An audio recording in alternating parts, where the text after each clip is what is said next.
kabar kalian? Mudah-mudahan tetap sehat, selalu terapkan protokol kesehatan. Kali ini kita akan membahas tentang teks berita. Pada bab 1 tentang teks berita, kita akan membahas 4 subbab. Yang pertama, menentukan unsur-unsur berita. Yang kedua, meringkas dan menyimpulkan berita. Yang ketiga, menemukan struktur dan kaidah berita. Dan yang keempat, menyampaikan informasi dalam bentuk berita. Kita akan membahas subbab yang pertama tentang menentukan unsur-unsur berita. Nah, anak-anak, pernahkah kalian membaca atau mendengarkan berita? Tentunya berita tidak asing lagi kalian dengar ataupun kalian baca di media sosial, televisi maupun koran. Pada era sekarang, berita menjadi menu utama dalam deretan makanan harian 4 sehat 5 sempurna. Tiada hari tanpa berita. Beragam informasi terus berhamburan memenuhi ruang kehidupan kita setiap harinya. Dengan banyaknya sajian berita, baik melalui media cetak maupun media elektronik, kita harus bisa memanfaatkannya dengan baik. Nah, apa sebenarnya teks berita?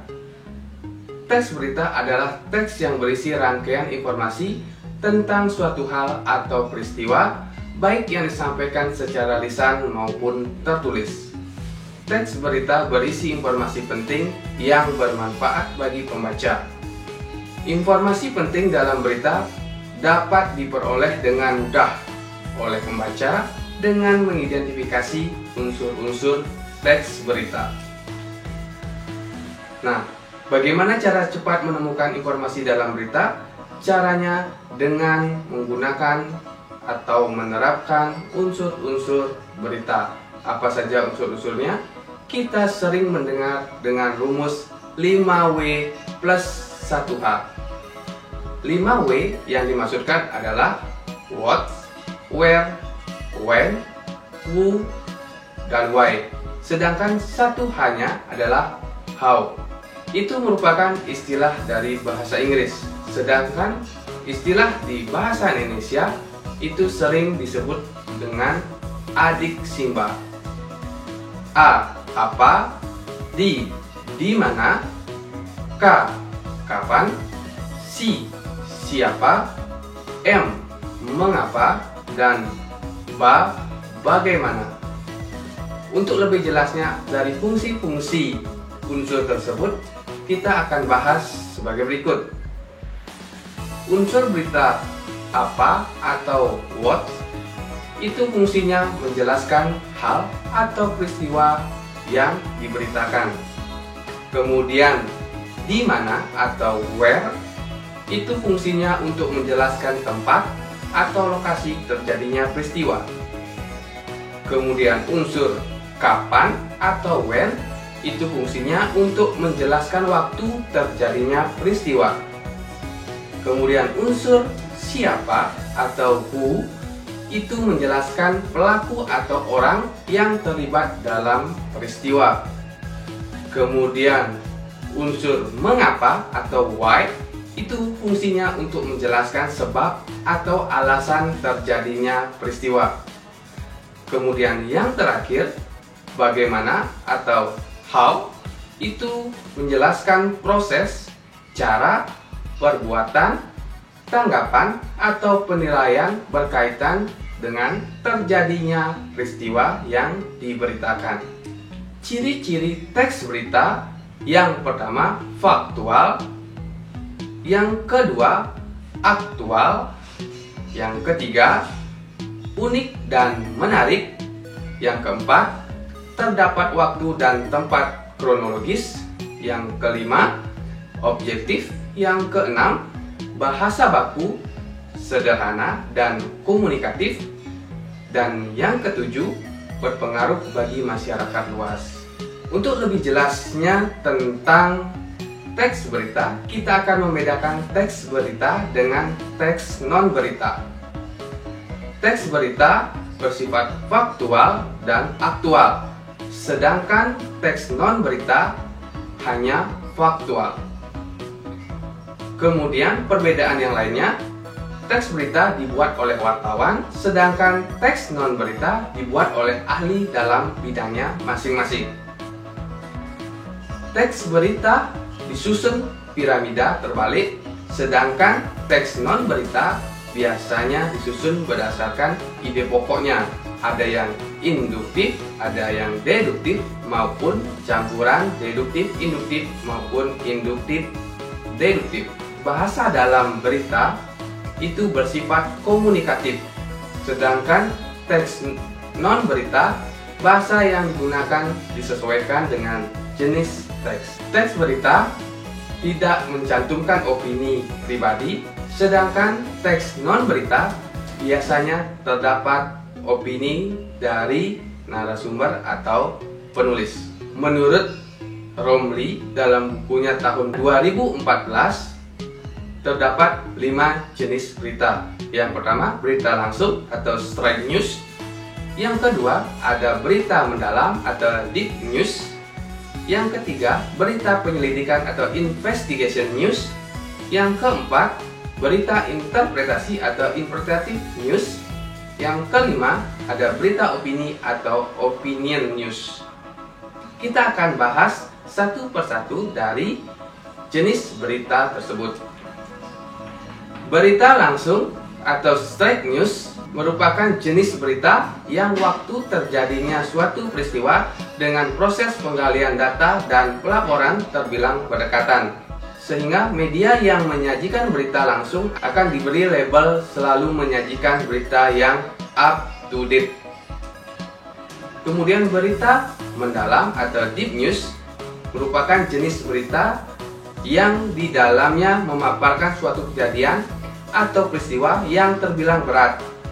Dikatakan berat adalah dilihat dari segi fakta, penggalian data, dan juga dampak dari peristiwa yang diangkat dalam berita tersebut.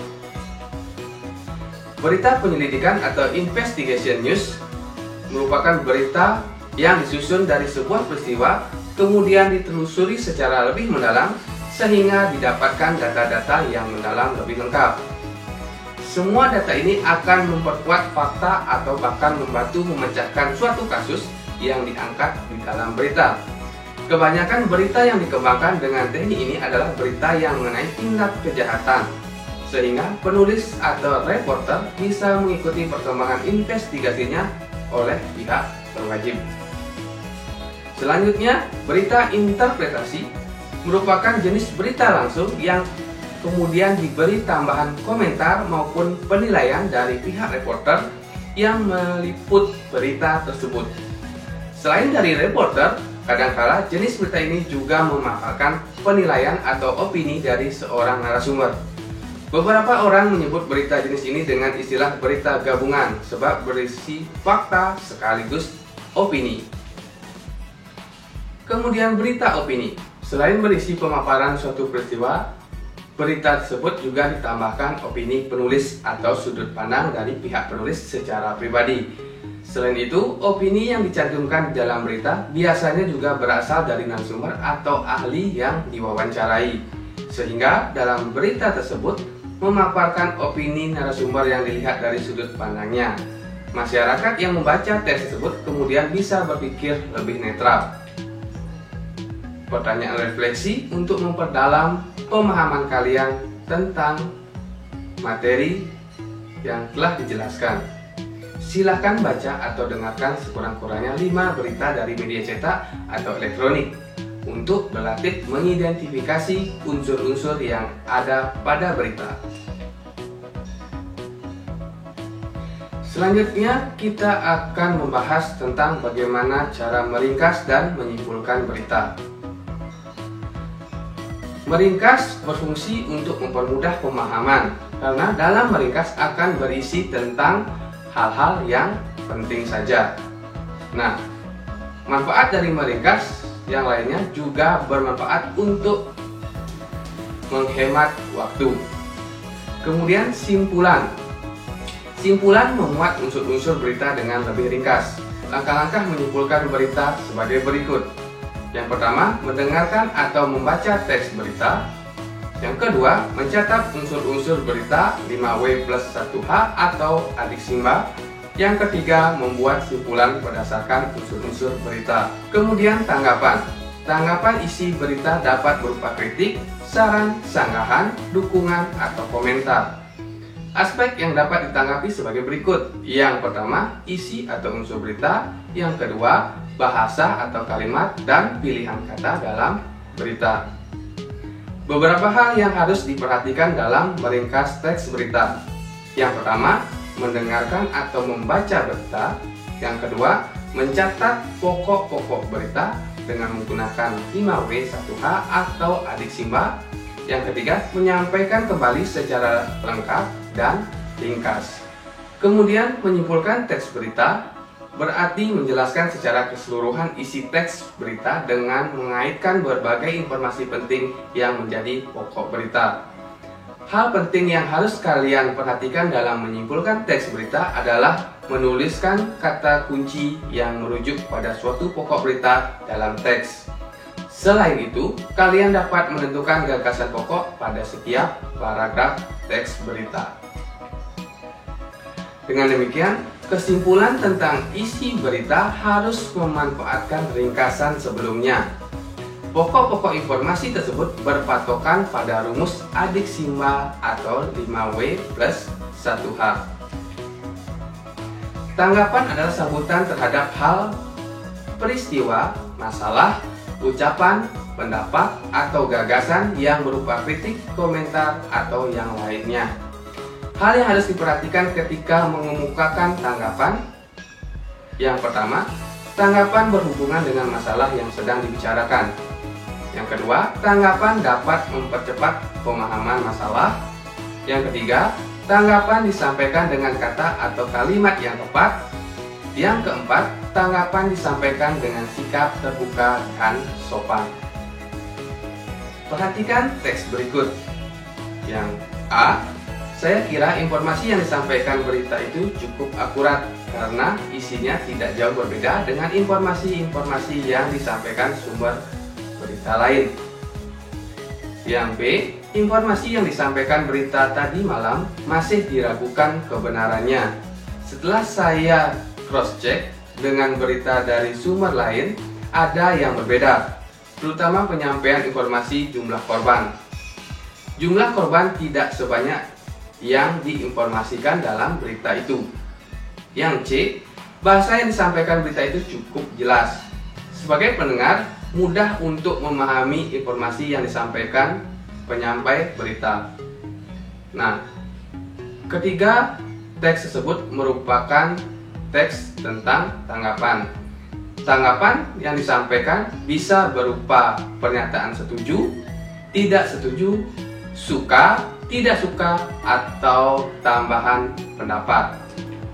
Selanjutnya, kita akan membahas bagaimana cara menemukan struktur dan kaidah bahasa. Struktur teks berita meliputi 4 bagian. Yang pertama, judul atau kepala berita. Yang kedua, teras berita atau lead. Yang ketiga, tubuh berita. Yang keempat, ekor berita atau sering disebut dengan kaki berita. Teks berita merupakan jenis teks non-fiksi yang bersifat faktual dan aktual. Hal ini disebabkan berita ditulis berdasarkan fakta dari peristiwa atau hal terkini. Secara umum, struktur teks berita terdiri atas beberapa bagian yang telah disebutkan sebelumnya. Kepala berita atau head news, terdapat judul utama yang tertulis lebih besar dari ukuran font yang lainnya. Yang kedua, teras berita. Teras berita berisi paragraf pembuka yang berisi intisari berita atau memuat beberapa unsur berita. Yang ketiga, tubuh berita. Tubuh berita berisi paragraf yang memuat uraian lengkap dan menjelaskan keseluruhan unsur berita. Yang terakhir, kaki berita atau ekor berita biasanya berisi paragraf penutup yang berupa simpulan atau penegasan ulang. Kaidah-kaidah kebahasaan teks berita. Yang pertama, bahasa baku, kalimat langsung, konjungsi bahwa, konjungsi temporal dan kronologis, keterangan waktu dan tempat, dan yang terakhir, kata kerja mental. Bahasa baku dibentuk oleh kata-kata baku. Adapun kata baku adalah kata yang sesuai dengan kaidah bahasa Indonesia. Sumber utamanya yaitu KBBI atau Kamus Besar Bahasa Indonesia dan PUEBI, Panduan Umum Ejaan Bahasa Indonesia. Kalimat langsung adalah kalimat ujaran yang ditulis kembali secara apa adanya. Kalimat langsung diapit oleh tanda kutip, tanda petik dua di awal dan di akhir kalimat. Contohnya sebagai berikut. Saya membuat sunblock yang bisa dibuat simpel oleh nelayan, ujar Melody Grace. Ucapan tersebut diawali dengan tanda petik dua dan diakhiri dengan tanda petik dua. Konjungsi bahwa. Konjungsi ini berfungsi sebagai penerang kata yang diikutinya. Hal ini terkait dengan pengubahan bentuk kalimat langsung menjadi tidak langsung. Contoh, Melody Grace mengatakan bahwa ia membuat sunblock yang bisa dibuat simpel oleh nelayan. Konjungsi temporal dan kronologis. Penggunaan konjungsi seperti kemudian, sejak, setelah, awalnya, dan akhirnya. Hal ini terkait dengan pola penyajian berita yang umumnya mengikuti pola kronologis atau urutan waktu. Keterangan waktu dan penggunaan fungsi ini sebagai konsekuensi dari perlunya kelengkapan suatu berita yang mencakup unsur kapan dan di mana. Kata kerja mental. Penggunaan kata kerja mental atau kata kerja yang terkait dengan hasil pemikiran. Kata kerja yang dimaksud antara lain memikirkan, membayangkan, berasumsi, berpraduga, berkesimpulan, dan beranalogi. Selanjutnya kita akan membahas tentang bagaimana cara menyampaikan informasi dalam bentuk berita. Menyajikan teks secara tertulis dan lisan. Tujuan utama menulis berita adalah menyampaikan suatu informasi dengan akurat. Dengan begitu, pembaca dapat memahami informasi tersebut dengan baik. Namun, tentu tidak setiap informasi layak ditulis sebagai berita. Informasi yang ditulis haruslah bermanfaat bagi khalayak. Misalnya, memberi motivasi untuk terus berprestasi. Bagaimana langkah-langkah menulis berita dengan baik dan benar? Yang pertama, kita harus menentukan inti informasi. Yang kedua, kita harus menyusun kerangka berita. Yang ketiga, kita harus mengembangkan kerangka tersebut. Kemudian yang terakhir, kita menentukan judul berita. Yang pertama, menentukan inti informasi. Informasi yang layak diangkat menjadi berita harus memenuhi beberapa syarat. Yang pertama, faktual. Yang kedua, aktual. Yang ketiga, fungsional. Faktual yaitu informasi harus berdasarkan fakta, bukan gosip atau isu-isu yang belum jelas kebenarannya. Yang kedua, aktual, yaitu informasi bersifat baru dan hangat, bukan cerita lama yang sudah diketahui semua orang. Yang ketiga, fungsional, yaitu bermanfaat bagi masyarakat secara umum. Bentuknya dapat memotivasi dan memberi pengetahuan tentang apa yang terjadi di sekitar. Contohnya, informasi yang layak untuk diangkat menjadi berita adalah pelajar SMA menciptakan robot. Yang kedua, menyusun kerangka berita. Setelah menentukan informasi yang layak, langkah selanjutnya adalah menyusun kerangka berita. Kerangka tersebut berkaitan dengan unsur berita, yaitu adik Simba atau 5W plus 1H. Anak-anak bisa lihat contohnya sebagai berikut. Pertanyaan apa, di mana, kapan, siapa, mengapa, dan bagaimana harus dibuat kerangkanya, sehingga ketika kita menyusun akan lebih mudah untuk menggali informasi terkait inti dari berita yang akan kita buat. Yang ketiga, mengembangkan kerangka. Jika kerangka sudah dibuat, langkah berikutnya adalah mengembangkan menjadi tulisan berita yang utuh. Ingatlah struktur berita yang telah dipelajari pada bagian sebelumnya. Berita dimulai dari kepala, teras, tubuh, dan kaki berita. Yang keempat, menentukan judul berita. Untuk menentukan judul berita, kita harus melihat keakuratan berita, kejelasan berita, dan mencerminkan isi berita secara keseluruhan. Selain itu, judul berita harus menarik pembaca, bermakna tunggal, tidak ambigu atau membingungkan. Selanjutnya, membacakan berita. Selain menulis, kalian diharapkan mampu membacakan teks berita. Dalam membacakan teks berita, kalian harus mampu mengomunikasikan teks yang dibaca kepada orang lain. Untuk itu, diperlukan lafal, pengucapan, intonasi, nada, kemudian jeda, vokal, ekspresi yang tepat agar informasi yang ada di teks tersebut bisa tersampaikan kepada pembaca. Teknik membaca berita. Yang pertama, kalian harus menguasai teknik lafal. Lafal merupakan suatu cara seseorang atau sekelompok orang dalam mengucapkan bunyi. Bunyi bahasa Indonesia meliputi vokal, konsonan, diftong, dan gabungan konsonan. Yang kedua, tekanan atau nada. Tekanan atau nada adalah tinggi rendahnya pengucapan suatu kata. Dalam hal ini berfungsi untuk memberikan tekanan khusus pada kata-kata tertentu. Yang ketiga, intonasi. Intonasi adalah naik turunnya lagu kalimat. Intonasi berfungsi sebagai pembentuk makna kalimat. Yang keempat, jeda. Jeda adalah perhentian lagu kalimat. Jeda terbagi ke dalam 3 jenis, yaitu jeda panjang yang diakhiri dengan tanda titik, jeda sedang ditandai dengan tanda koma, dan jeda pendek ditandai dengan spasi. Yang kelima, volume. Volume merupakan takaran perlahan atau kerasnya suara yang dikeluarkan. Yang keenam, tempo. Tempo adalah lambat atau cepatnya pembacaan sebuah berita. Selanjutnya, penyuntingan teks berita. Aspek yang harus diperhatikan sebagai berikut. Yang pertama, kebenaran isi berita yang didukung oleh keakuratan fakta berita. Yang kedua, kelengkapan isi berita ditandai dengan kelengkapan unsur berita, yaitu 5W plus 1H atau adik simba. Yang ketiga, struktur penyusunan berita dimulai dari bagian penting ke bagian kurang penting.